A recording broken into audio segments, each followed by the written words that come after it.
안녕하세요. 신동일 꿈발전소 3일 경제독립TV 경제독립운동가 신동일 소장입니다.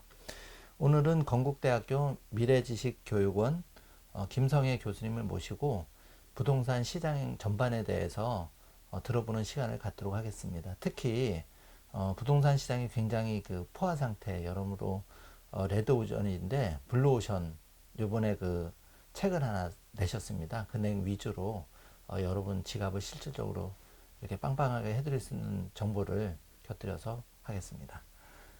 교수님 안녕하십니까? 안녕하세요. 네, 반갑습니다. 반갑습니다. 이게 책이 요번에 내신 네. 책이죠? 바로 뭐 따끈따끈한 책인데 네. 책이 이제 그 상위 1%만 알고 있는 돈 버는 지식산업센터입니다. 사실 3일 경제독립TV가 이제 그런 경제적인 독립을 이루고 싶어 하는 그런 많은 이제 구독자, 시청자분들한테 저희는 이렇게 좀 미력하지만 부동산을 좀 도움을 드리는 그런 채널인데, 지식산업센터는 사실은 아파트는 막 알아도 이게 좀 생소한 분야긴 하거든요. 그래서 이 책에 대해서 좀 어떻게 집필하시게 됐는지 내용 잠깐 소개해 주시면. 네. 네. 제가 박사학위 논문을 지식산업센터의 투자성 연구에 대해서 좀 했습니다. 그랬더니 질문이 굉장히 많이 들어오는 거예요. 이제 학교 수업 시간에 그 어떤 이제 석사과정 학생이 이제 지식산업센터에 대해서 발표를 하고자 했더니 지도 하시는 분께서 김성희 씨를 찾아가 봐라. 네. 또 다른 분들도 그 교수님이 지식산업센터 시행 개발을 하겠다고 하니까 김성희 씨를 찾아가 봐라. 이렇게 해서 저한테 많이 와서 또 이제 고객분들도 제가 중개업을 지금 18년째 하고 있는데요. 지식산업센터에 대해서 얘기를 좀 소개를 하면은 자꾸 질문들을 많이 하시는데 너무 모르시는 것 같아서 네. 그분들한테 제 책을 사서 보십시오. 이렇게 하려고 그래서 책을 내게 됐는데 네. 저는 사실 그러니까 제 목적에 맞는 책을 편집을 하면 교재가 되는 거였어요. 대학교 교재가 되는 예, 거였는데. 그래서 교재를 만들고 싶었는데 네. 출판사 쪽에서는 투자서를 만들고 싶어 해서 네네. 그 중간에 이제 양쪽을 걸치는 그런 책이 됐습니다. 그러면은 사실은 대학교 교재는 좀 딱딱하다는 저희 네네. 인상인데, 그냥 투자자들 입장에서는 조금 쉽게 면서도 이제 고급 정보를 좀 전달받을 수 있는 그런 의미에서 굉장히 이 책이 도움이 많이 되실 것 같고, 지금 아파트 시장이 굉장히 이렇게 어려워졌잖아요, 갭 투자. 그런 네. 의미에서 조금 지식산업센터가 어떤 좀 투자에 매력이 있는지 궁금하거든요. 지금까지와는 달리 이제 부동산 투자는 세금과의 전쟁이 되는 것 같습니다. 네. 심지어 세금 70% 이렇게 80% 내게 되는 경우도 생기게 되니까 네. 세금을 갖다가 그 줄이면서 투자할 수 있는 방법을 찾아야 되는데 네. 지식산업센터는 주택 분야가 아니기 때문에 주거용 부동산이 아니기 때문에 지금까지 주어진 일반가세 2년이 넘으면은 일반가세로 계속 되고 있고요. 몇 개를 갖고 있더라도 상관이 없고요. 그 다음에 또 사실은 제가 말하고 싶지 않고 싫어하지만 이런 것도 있습니다. 그러니까 분양권 전매 시장은 네. 중개업자들이 거의 할 수가 없고 분양하는 친구들이 하다 보니까 지식산업센터 분양권은 거의 그 다운 계약으로, 그러니까 피가 없는 걸로 처리를 하고 나가는 경우가 많이 있습니다. 그래서 네네. 그 경우에는 세금을 한 푼도 안 내고 나가는 사람들 많이 봤고요. 그래서 제가 그 지식산업센터를 하나를 최근에 이제 그러니까 최근이 아니죠. 1년 전쯤에 제가 투자를 하려고 제 돈으로 우선 이제 이렇게 잡아놨어요. 500만 원을 잡아놨는데 마침 선배님 한 분이 지식산업센터 그 전서부터 계속 이렇게 하나만 분양을 받아달라고 했어요. 그래서 제가 그냥 잊어버리고 있었는데 마침 그 돈을 넣자마자 전화가 와서 내 거는 안 해주느냐, 내 것 좀 해달라, 나 직접 쓸 거다. 그래서 직접 쓰시겠다 그러니까 제가 이제 그거를 양도를 해서 드렸어요. 근데 드리고 났더니 한 몇 개월 뒤부터 그냥 바로 피 붙여서 팔아달라는 거예요. 그래요? 너가 바로 피 붙는다고 하지 않았냐. 그래서 결국에 그분이 4천만 원을 투자해서 3,500 정도를 벌어갖고 나가셨어요. 1년 만에. 근데 분양은 제가 해드렸지만 전매 시장에서는 그렇게 이제 중개업자들은 다운 계약 같은 거, 업계약 같은 거 하면 절대 안 되거든요. 그래서 정상적으로 세금 계산서 발부해달라 이렇게 하다 보니까 저희가 손을 못 대고 그 다음에 이제 분양하는 친구들이 세금 안 내고 이렇게 나갈 수 있게 해드리겠다 이래서 그냥 또 세금 안 내고 나가게 되셨죠. 아니 저는 3,500만 원을 벌었다는 얘기 귀에 그냥 쏙 들어오는데 사실은 뭐 이렇게 주식 같은 건 잘 어려워서 잘 모르는데 우리가 부동산 아파트나 이런 거는 굉장히 좀 익숙하잖아요. 네. 근데 이제 우리 교수님이 쓰신 이 지식산업센터 투자는 사실 생소한데 이게 좀 앞으로 좀 돈이 되는 거는 어떤 좀 그런 이유가 있을까요? 소액으로도 할 수 있는지. 네, 뭐 분양권 투자는 정말 몇 천만 원으로도 할 수 있고, 네. 그다음에 이 지식산업센터가 괜찮은 이유 중에 하나는 지금 대출이, 네. 그러니까 임대사업자라도 한 70%는 되고요, 실소유자는 8, 90%까지. 그럼 지금 대출 규제가 있는데 대출, 아직은 대출을 좀 많이 받아서 예. 투자를 하실 수 있다. 이쪽에는 대출 규제가 거의 없어요. 사실은 임대사업자들도 예전에는 8, 90% 대출이 가능했는데 네. 지금은 대출 규제가 들어와서 네. 많이 깎여서 네. 무려 70%까지밖에 안 됩니다. 그렇더라도 주택과 비교하면은 이거는 괜찮다는 거죠. 청량기차잖아요. 네. 그 지식산업센터는 뭐 실소유자인 경우에는 90%도 대출이 되다 보니까 매매가가 10억인데 그 근저당 설정된 건 10억이 넘는 경우도 많이 있어요. 그래서 그 지금은 이제 등기사항 증명서에 매매가도 나오잖아요. 그러니까 막 임차자가 당혹스러워하는 경우들도 많이 있었습니다. 그러니까 아니 이거 10억에 산 게 대출이 10억 5천인데 내가 보증금 5천 내고 들어가도 됩니까? 뭐 예를 들어서 이런 식의 경우들도 있는데 실수요자는 아예 대출 규제가 거의 없다고 보셔야 되고 그다음에 이제 투자자한테는 한 70% 정도는 규제가 있는 걸로 생각을 하십니다. 어쨌든 말씀하시는 거는 지금 갭 투자 아파트에 대한 정부의 규제가 굉장히 계속 지속적으로 되고 있고 지금 부동산 대책도 뭐 23번, 24번 정도 횟수를 막 헷갈릴 정도로 나왔는데 그렇다 보니까 이제 점점 이렇게 시세 차익을 좀 소자본을 얻기가 힘들어진 시장이었는데 그런 의미에서 이제 조금 지식산업센터 투자에 대한 착안을 하셔서 이제 책을 쓰셨다는 말씀이신 것 같아요. 그리고 이제 저는 이런 게 궁금하더라고요. 이제 아파트가 있고 오피스텔이 있고 뭐 이렇게 지식산업센터가 있는데 간단하게 그 차이점을 좀 말씀해 주시면 어떤 게 있을까요? 일단은 지식산업센터는 소유에 있어서는 아파트나 오피스텔처럼 구분등기예요. 그러니까 상계층에 6개 이상의 소유권이 있어야 돼요. 네. 그러면 또 여기서 제일 많이 받는 질문이 그 6개를 그러니까 이제 회사에서 지식산업센터를 짓고 싶은데 소유권은 분양은 안 하고 싶은 거예요. 그래서 모두가 다 우리가 갖고 있어도 되느냐?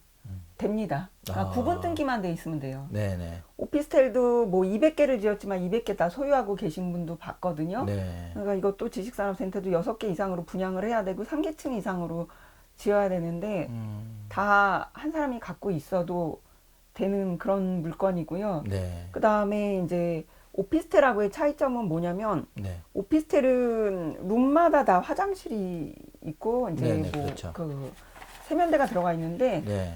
이 지식산업센터는 보통 층별로 하나씩 화장실이 있어요. 예. 그래서 오피스텔은 편리할 것 같지만 사실 여자분들은 되게 불편해해요.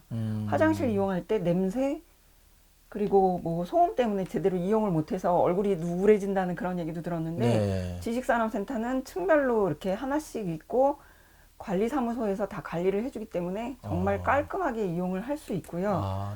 그 다음에 아파트는 이 정부 규제, 세금 규제가 60제곱미터, 85제곱미터 이런 걸로 차이가 나기 때문에 또 국민주택 규모라고 해서 몇십 년 동안 지금 85제곱미터라는 그 기준 전용 85제곱미터에 맞춰서 세제 혜택을 달려해왔기 때문에 아파트 평형이 25평, 32평, 33평 뭐 이렇게 딱딱 나눠져 있잖아요. 지식산업센터는 그러한 규제가 없기 때문에 평형이 다양해요. 그래서 2008년 같은 경우에는 보통 40평대를 많이 지었어요. 서울에서. 그 다음에 2010년에는 30평대 후반, 2012년에는 30평대 초반을 많이 지었고요. 2014년에는 20평대를 많이 짓더니 최근에는 10평대도 많이 지어요. 점점 이제 소규모로 이렇게. 그거는 왜 그러냐면 이제 분양가가 높아지니까 이제 평형을 줄여서 분양가 높인 것을 좀 이렇게 가리는 그런 건데 이 무슨 말씀을 드리냐면 평형이 되게 다양해요. 그 다양하고 그다음 그러니까 오피스텔은 보통 이제 분양할 때 뭐 두세 가지 평형 이렇게 하는데 이 지식산업센터 평형이 다양하고 가장 큰 차이는 뭐냐면 이 호실 간의 벽을 허물 수가 있어요. 그래서 내가 만약에 한 칸을 샀는데 작다. 그럼 옆에 칸까지 사서 할 수 있고, 뭐 10칸을 샀다가 이거는 8칸은 내가 쓰고 2칸은 새를 주겠다. 그게 가능합니다. 그래서 이게 그렇다고 해서 가벽이라 그래서 무슨 베니어 합판 같은 걸로 한 거는 아니고요. 이게 벽돌로 아주 튼튼하게 지어졌지만 다 이게 내력벽이 아니라서 부실 수가 있어요. 그래서 예. 그런 면에서는 그 오피스텔하고 확장성 면에서 차이가 크고요. 아파트하고 가장 크고요. 그 다음에 네. 세제 혜택이 있어요. 아. 중소기업한테. 제가 제일 안타까워하는 거는 강남에서 임차로 계시는 분들을 그 기업들이 제일 안타까워요. 조그만 예, 중소기업이. 예. 왜냐하면 강남에 계신 분들이 만약 지식산업센터로 넘어오면 보통 지금 월세 좋은 지역의 월세 3분의 1 가격에 이자만 내면은 8, 90% 대출이 되니까 이자만 내면은 이걸 소유해서 갖고 있을 수 있는데 네. 심지어 이제 취등록세도 혜택이 있어요. 그러니까 실수요자가 사서 5년 동안 실제로 쓰겠다고 하면 네. 세금을 예전에는 아예 100% 면제했어요. 취득세가. 네. 근데 지금은 50% 감면이 있고요. 그 다음에 재산세도 5년간 37.5% 감면이 있어요. 그러니까 이게 중소기업을 위해서 좀 일하기 편하게 이런 데서 일하라고 해서 이렇게 있는 거예요. 제가 사실 우리 교수님 모시게 된 거는 시중에 부동산 전문가라고 굉장히 많은 분들이 뭐 방송도 하시고 뭐 하는데 사실 이렇게 여기는 오른다 뭐 이렇게 뭐 점쟁이처럼 하는데 정말 교수님처럼 이렇게 근거나 여러 가지 구체적인 데이터를 가지고 좀 이렇게 하는 걸 사실은 많이 못 봐서 정말 이 교수님 책이 나온다는 소식을 듣고 너무 기뻤고 좀 그런 거를 많이 배우고 싶었거든요. 아, 네. 네. 데이터 구하기가 어려웠는데 예. 이제 논문을 쓰는데 저희 지도 교수님이 너는 지식산업센터를 써라. 그런데 지식산업센터 데이터를 구하기가 너무 어려웠어요. 굉장히 어려워서. 예, 예. 네. 그런데 이제 같이 이제 논문을 쓰는 친구가 이제 공공기관에 있어서 네. 국토부 데이터를 얘가 논문을 쓰기 위해서 가져 나왔고 그걸 같이 이제 이거를 쓰려고 그래서 네. 데이터를 활용해서 네. 6만 건이 넘는 데이터를 받아가지고 추려가지고 이렇게 해서 네. 논문 쓰는데 활용을 했었어요. 대단하시네요. 그러면 이제 교수님께서 이렇게 생각하실 때는 사실은 교수님이라고 하니까 하지만 그래도 정말 재테크를 잘 하시는 선배님이신데, 이제 그 선배님이 이렇게 자산을 불려오는 데 있어서 뭐 아파트도 있고 말씀하신 직산업센터도 있고 오피스텔도 있고 하는데 어떤 걸로 좀 주로 이렇게 시대별로 맞게 좀 부동산 투자가 좀 패러다임이 바뀐 부분이 있었던 것 같은데 쭉 여기 현업에 계시면서 실무도 하셨으니까 지금까지는 계속 이제 그러니까 저는 예전에 그런 말을 그때 그 계기가 있었던 게 부동산 입문을 그럼 언제쯤 하신 거예요? 부동산 입문은 그러니까 대학교 졸업을 하고 계속 12년 정도 90년에 졸업을 하고 12년간 이제 프로그래머로서 활동을 했었어요. 프로그래머를 하셨어요? 네, 네. 그래서 프로그래머로서 일을 하다가 네. 이제 우연한 계기에 제가 출퇴근을 위해서 자전거를 타고 다녀야 됐는데 그 자전거를 세워둔 데가 중개업소였어요. 그래서 그 중개업소에다가 이제 인사를 하면서 내가 자전거를 여기다 세워둔다 그러면서 인사를 하다가 이제 마지막엔 제가 벤처기업에 있었거든요. 대기업이니까 벤처기업을 갔는데 벤처기업에서 6개월 동안 집에 12시 전에 들어온 게 그땐 토요일도 근무를 했었는데 토요일 빼고 12시 전에 들어온 게 5손가락 안에 드는 거예요. 그래서 너무 힘들고 빡셔서 애가 초등학교 입학할 때 안 되겠다고 해서 이제 그만둬야겠다 하고 그만두고 진짜 애 아빠는 이제 전업주부가 되기를 희망을 해서 어느 정도 받아들여서 이렇게 하려고 했는데 그 업소에서 그럼 우리 사무실에 나와서 홈페이지만 관리해달라. 프로그래머셨으니까. 그래서 홈페이지를 관리해주러 갔다가 그쪽에 있던 직원분들이 다 그만두면서 하는수 없이 제가 전화도 받고 하다가 이렇게 이쪽 길로 접어들게 됐죠. 그래서 거기 그만둘 핑계를 제일 대기 쉬운 게 중개업 공부해야겠다 이렇게 해가지고 그래서 이제 우연찮게 진짜 중개업 자전거를 만약에 뭐 예를 들어 슈퍼마켓 앞에 두었으면 제가 지금 편의점 주인이 되었을 수도 있을. 인생이라는 게 이렇게 우연한 순간에 자전거를 그렇게 부동산업소 중개소 앞에다 주차하셨던 게 프로그래머가 다시 정말 최고의 부동산 전문가가 되신 계기가 됐네요. 네. 그러면 예전에 90년대는 프로그래머도 되게 좀 컴퓨터도 많이 보급이 안 돼. 생소한 그거였는데. 아, 근데 프로그래머 생활을 그만두게 된 거는 네네.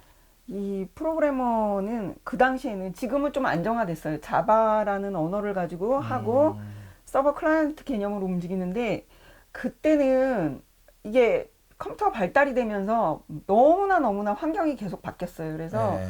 언어도 제가 뭐 폭스프로 쓰다가 뭐 디베이스 쓰다가 네. 코볼 쓰다가 뭐 C 쓰다가 그래서 막 그 다른 친구들은 심지어 학교 선생님들도 그렇게 책을 많이 안 제 친한 친구 학교 선생님도 책을 초등학교 선생님이다 보니까 책을 거의 안 보더라고요, 이 친구는. 네. 근데 저는 맨날 책을 끼고 살아가지고 언어가 바뀔 때마다 책을 끼고 살았고 그다음에 처음에 전산환경도 서버 클라이언트 그 호스트하고 더미터미널이었을 때부터 그 환경도 바뀌고 그다음에 막 그래서 계속 공부를 해야 되는데 내가 30대 초반까지는 따라가겠지만 나중에 이 이후로도 이렇게 많은 공부를 계속 하면서 쫓아갈 수 있을까 싶어가지고 예. C까지 공부하고 그만뒀거든요. 예. 근데 그다음에 C에서 그다음에 별로 그렇게 바뀌지는 않았더라고요. 근데 저는 거기서 이렇게 계속 공부해야 돼 하면서 쫓아가기에는 한계가 있겠구나 해서 그만뒀었죠. 아니, 근데. 저는 이제 교수님을 뵙고 좀 든 생각이 지금은 정말 스타 부동산 전문가로 책도 내시고 대학교 박사학위도 정말 어려운 데서 취득을 하셨더라고요. 그리고 이제 또 강의도 나가시고 하는데 이 그 방송을 보시는 구독자분 중에서는 그 공인중개사 공부를 또 하시는 분이 분명히 많으실 거란 말이에요. 그래서 아무래도 그 공인중개사 교수님이시니까 조금 이렇게 조금 저희 좀 그건 벗어나긴 하지만 공부하는 요령이라든지 여태 계속 공부를 해오셨잖아요. 어떤 꿀팁 그런 게 있을까요?